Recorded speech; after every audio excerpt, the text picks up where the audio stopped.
শেষ পর্যন্ত দেখুন, না হলে কিছুই বুঝবেন না। এই ছেলেটা কি বলে দেখুন। আসসালামু আলাইকুম। আপনারা সবাই জানেন যে ঠাকুরগাঁয়ে আগামী 1 তারিখ থেকে অটো ভাড়া 5 টাকার জায়গায় 10 টাকা হচ্ছে। আপনারা অনেকেই কমেন্ট করতেছেন যে একটা অটো নিয়ে দেখা, একটা অটো নিয়ে দেখা। ভাই, অটো নিয়ে কি দেখাবো? হ্যাঁ, আমাদের ঠাকুরগাঁও শহরে অলরেডি পিঁপড়ার মতো অটো বাড়ছে। একজন অটো মালিকের 5 টাকা করে 10 টাকা করে অটো আছে। এগুলো তাদের পুরো বিজনেস শুরু করছেন আপনারা, তাই না? এই যে আপনারা যদি অটো না কিনেন তাহলে অটোর দাম বাড়বে কেন? হ্যাঁ, আপনারা, আমার কথা হচ্ছে, আপনাদের যদি না বসায় তাহলে আপনারা অটো কিনতেছেন কেন?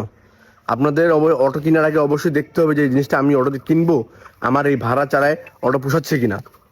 আবার আপনারা বলছেন যে আমার এনাউল পাম্প থেকে সরকারি কলেজ যেতে লাগে 15 টাকা ভাড়া। ভাই, 15 টাকা কেন লাগবে বলেন?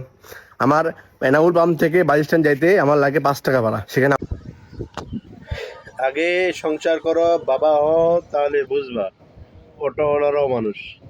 একটা অটোওয়ালা যদি চালায় অটো গাড়িটা, তার দৈনিক 400 টাকা অটোর পিছনে খরচ আছে।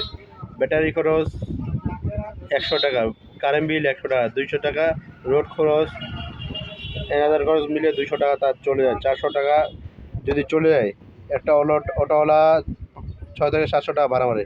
200-300 টাকা দিয়ে কি তার সংসার চলে? বলো, তুমি বলো। এইভাবে উল্টা পাল্টা ভিডিও করিও না।